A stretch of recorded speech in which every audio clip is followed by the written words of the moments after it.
So good morning. My name is Reverend Dr. Ron Fox, and I am so happy to be here once again. You know, I have another, besides having my own center, I have another position that's called a Regional Support Coordinator. And with that, I have responsibility for all the centers in Florida, Alabama, and Georgia. And I just wanted to say to you that I don't deal with any other center that's more successful, more loving, more caring than this group. And I'm not just saying that. I'm going to talk a little bit about my wife, Becky, later. But I just want you to know, the last time we were here, when we were driving home, Becky said to me, you know, Ron, this center, they picked the perfect minister for them. She said, you could just see how they were made for each other. So you all are really doing great work. So I wanted to put the message that I'm going to deliver today in some kind of context. And so I went to one of my favorite spiritual books titled Experiencing the Beacon Within by one of my favorite spiritual authors named Ron Fox.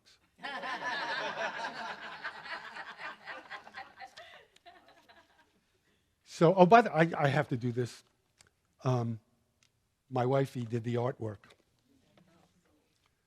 So I just want to read you a paragraph from one of the stories that I have in here. And the title of this story is Beginning Anew. What is most important in life are the moments we reach out and touch one another, when we show our caring for one another and let another know they are not alone. As Mother Teresa said, in this life, we cannot do great things. We can only do small things with great love. So, you know, the idea for a message comes from many different places, different times.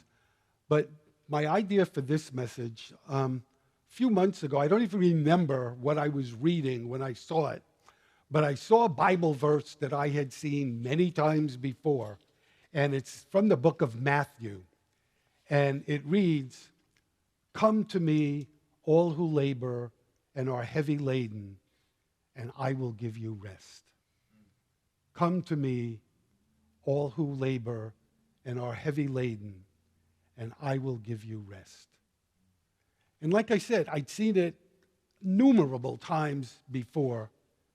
And for some reason that day, I said to myself, so what does that really mean?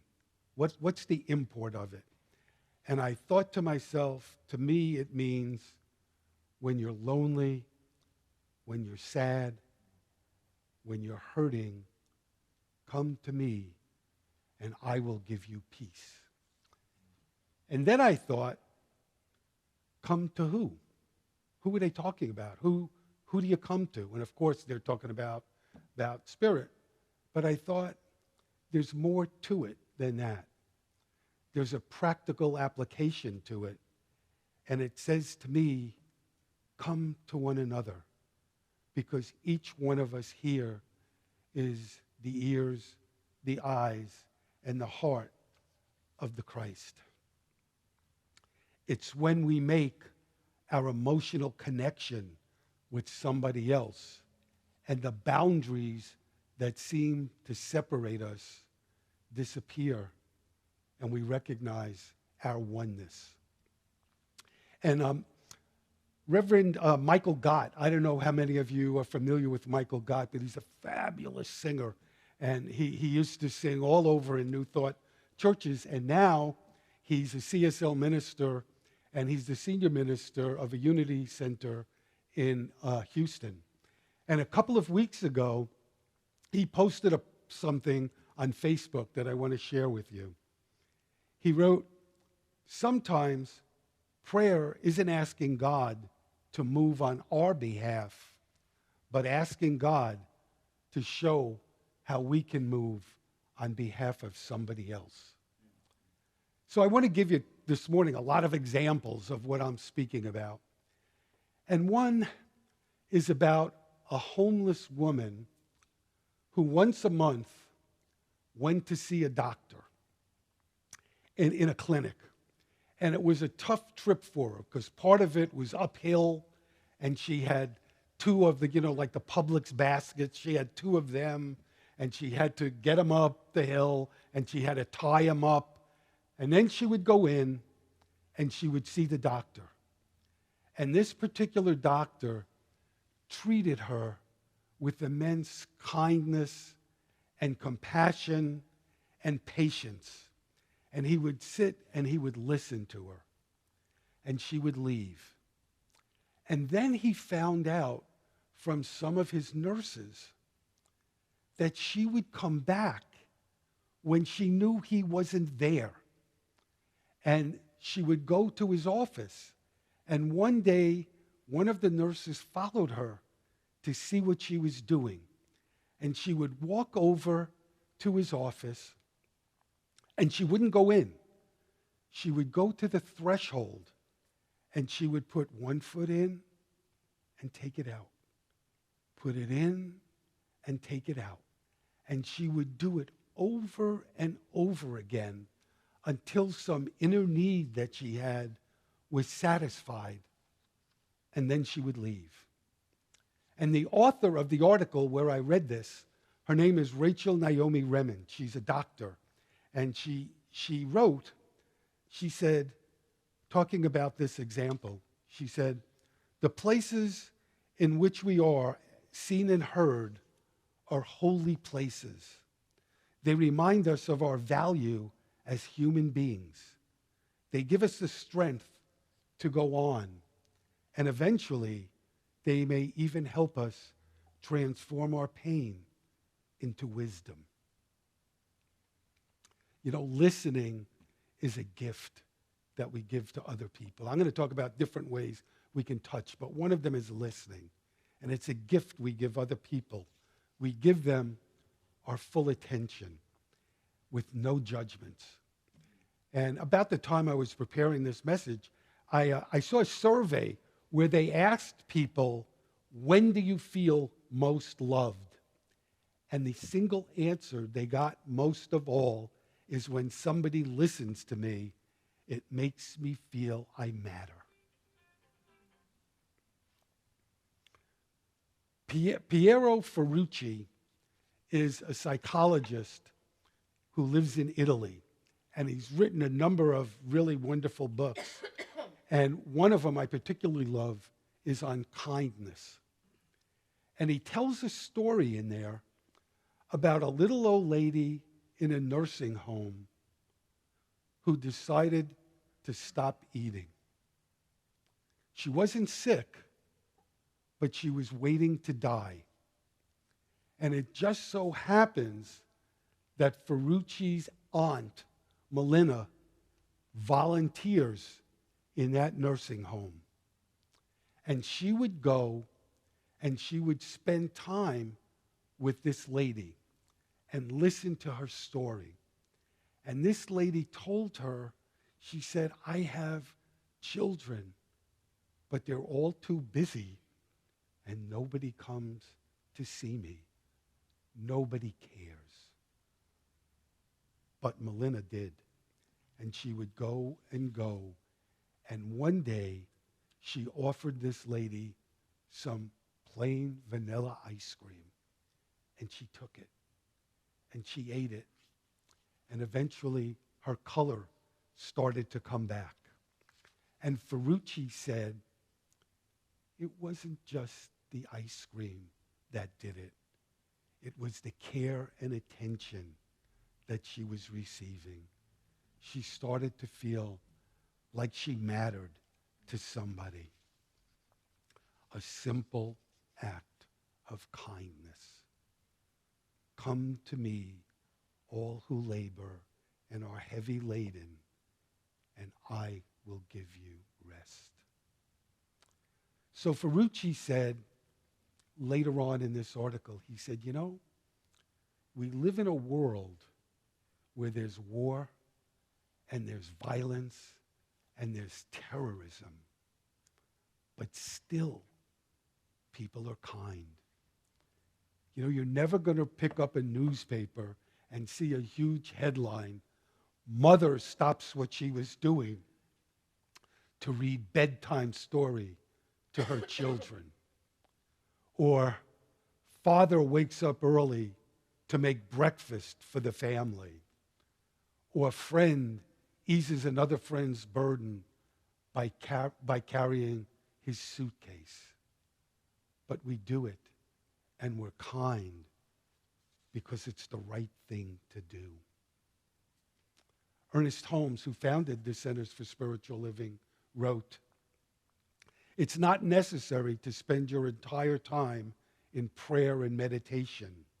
Rather, seek to make your work a prayer, your believing an act, your living an art." I love the end of that. Rather, seek to make your work a prayer, your believing an act, your living an art. You know, I think part of what he's talking about is we can open up our heart anytime we want, anytime we make the decision to do it. And it's not a big deal. It doesn't take a big deal to do it. Just saying hello to somebody or smiling at somebody. You know, I've noticed when we wear masks now, I can tell when people are smiling behind the mask. You know, doing a good deed for a neighbor. You know, Becky and I, we spent last night in a motel, and we were getting 3 packages delivered yesterday. And we just called up a neighbor and said, "Hey, will you do us a favor? Don't leave them out. Pick them up." You know, it's not a big deal to do that. But boy, we sure appreciated that she said yes, especially me, because one of the packages is a new shirt. You know, each of us, think about this, each of us have the power to make somebody feel joy and happiness by simple gestures. Doesn't take much to do it. My favorite book by Ram Dass, I don't know how many of you are familiar with Ram Dass, but he's written a number of books. We used to use one of his books in prac when we would, or another class when we were teaching people how to meditate. But my favorite Ram Dass book is a book he wrote with somebody named Paul Gorman, and it's titled, "How Can I Help?" And in that book, one of the things they say is we help through all we do, but at the deepest level, we help through all we are. And I want to read you a quote from the book. They said, "We work on ourselves then in order to help others, and we help others as a vehicle for helping ourselves." So I want to tell you about my wife. Becky is a practitioner emeritus, and in 2014, she was awarded the Meritorious Practitioner Award by the Centers for Spiritual Living. So she is I know I'm a little prejudiced, but she is a powerhouse. Now, when Becky and I were taking practitioner class together, I knew I wanted to be a minister then, so I knew I was going to go all the way through. She didn't. So let me tell you what it's like to become a practitioner, at least what it was 1,000 years ago when we did it. You had to take 2 years of preliminary classes, and then the prac class was 2 years. And every 10 weeks, it was broken up, 2 years, 30 weeks each year. And for us, at the end of each 10-week segment, we had to pass a written test. And then at the end of the 2 years, there was a 3-hour written exam. And if you passed the written exam, you got to go to an oral panel with 2 practitioners and a minister. And if you passed that, then you were awarded a practitioner's license. Well, the entire time we were taking year 1, Becky would say to me, "I don't know if I'm going to take the exam." And I couldn't understand it. I'd say, "How could you go through," because it's a lot of work, "how could you go through all of the work of this year and what we're going to do next year and not take the exam?" And she said, "Well, I don't know if I want to." maybe I'm just going to take this class to develop my consciousness. So in year two, one of the things we did was we practiced having practitioner sessions. One of us would act as the practitioner, and the other one would act as our client. And the instructor, who was our minister, said to us, when it's your turn to be the client, try to come with a real issue you're dealing with in your life for two reasons. One is it'll make this session more real, and two, you'll get a benefit out of it. So one night when we were doing this, when we took the break, Becky and I didn't get a chance to connect. But when we got downstairs in our car, I could tell something was going on emotionally with Becky. And I said to her, "What's going on?" And she started to cry. And she said, "I'm taking the test. I found out tonight." Don't cry, because you're going to make me cry. "I found out tonight what my life's work is." And I said, "What?" And she said, "Praying with people." And I said, "What happened tonight?" And she said, "I can tell you because the person I was with said it's okay to tell you." She said, "Mary was my partner." That's not the person's real name. She said, "Mary was my partner. And Mary told me something tonight that only her doctor and her husband knows. Mary is going blind. This time next year, she won't be able to see." And she said to me, "And Ron, tonight I got to be with her. I got to comfort her. I got to talk to her. And I got to pray with her. And it hit me. I am meant to do this work. I am going to be a practitioner." You know, Maya Angelou said, "I've learned people will forget what you said. People will forget what you did. But people will never forget how you made them feel." Kent Nurborn is one of my favorite New Thought writers. And he wrote in one of his books, he said, "We dream our lives in grand gestures, but we live in small moments. And we need to find those moments and celebrate them and consecrate the ordinary."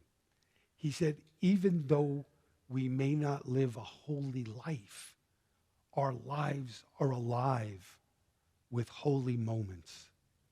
And we need to take the time to bring those moments into the light. And true spirituality is not just seeing God in one another, but it's seeing God in every event as we go through our lives." So I want to read a poem to you that's titled "The Unbroken," and it's by a lady named Rashini Rhea. "There is a brokenness out of which comes the unbroken, a shatteredness out of which blooms the unshatterable. There is a sorrow beyond all grief which leads to joy and fragility, out of whose depths emerge strength.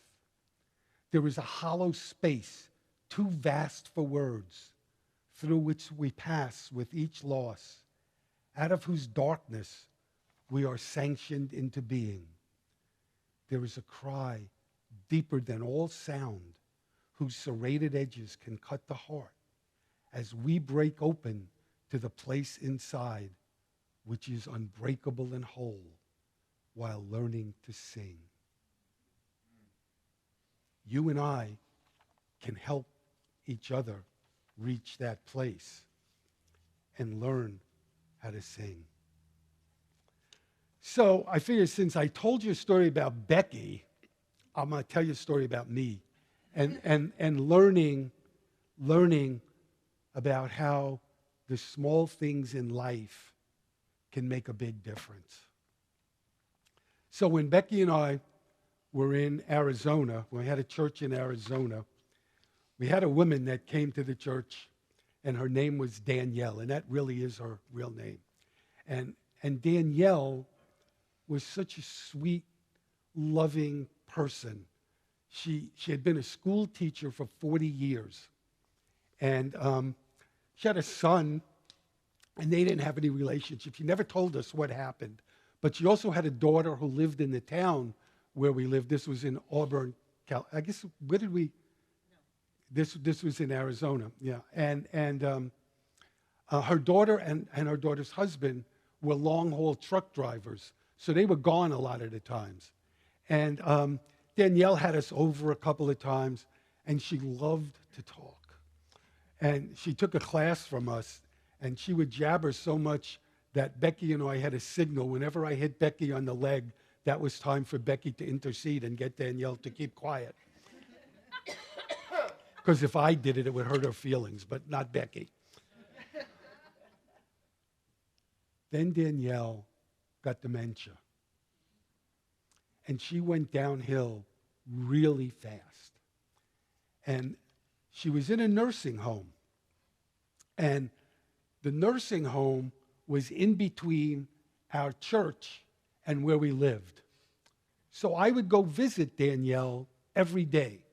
Literally, every day I went to church, on my way home, I would stop and I would visit her. And one day, when I pulled up, I stayed in my car for a few minutes.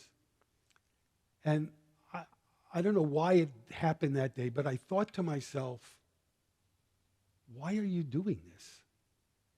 What's behind doing this? She has no idea who you are. So are you doing it to prove to the congregation what a great minister you are?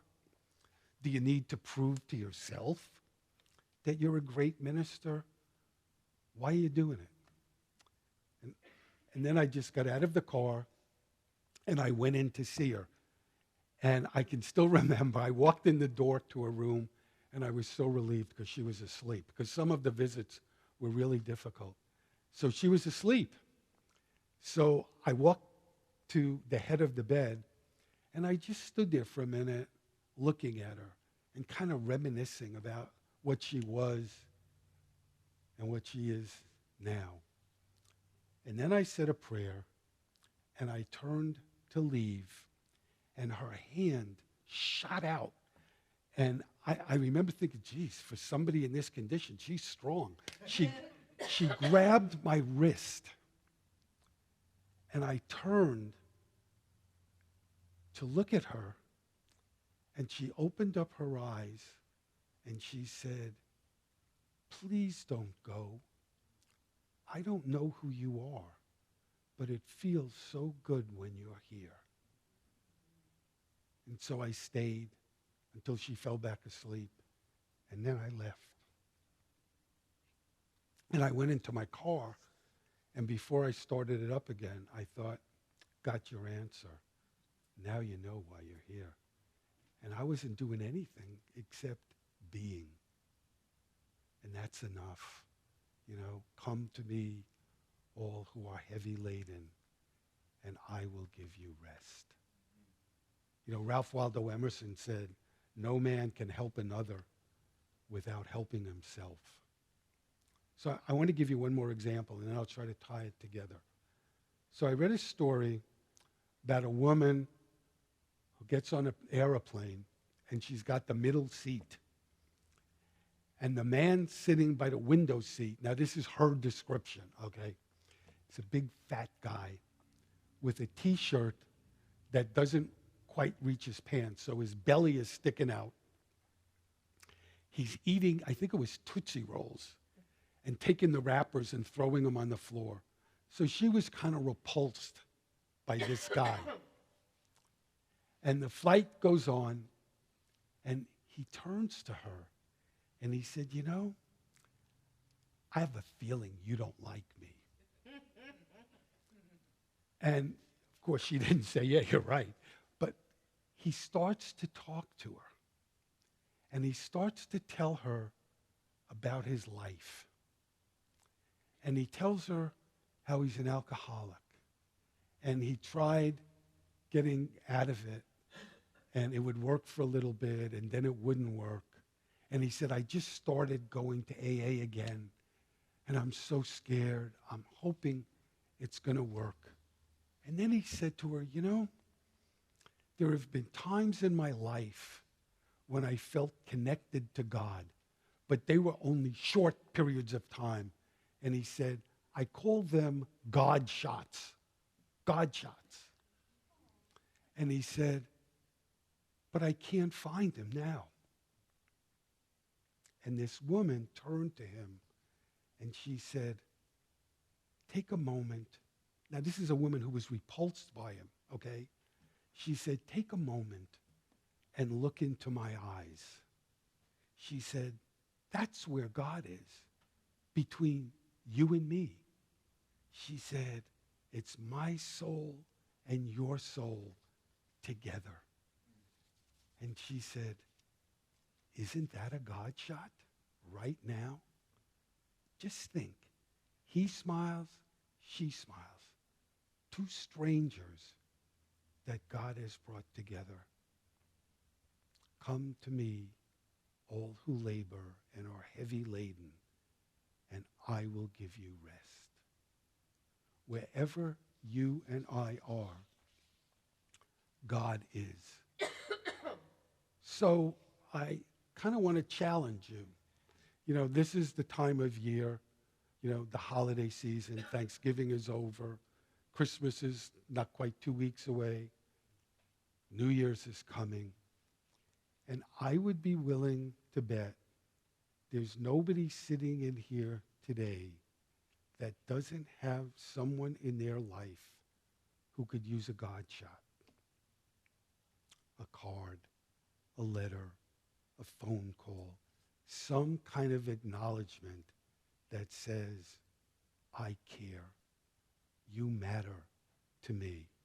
It's something that any of us can do at any moment to bring God into somebody else's life.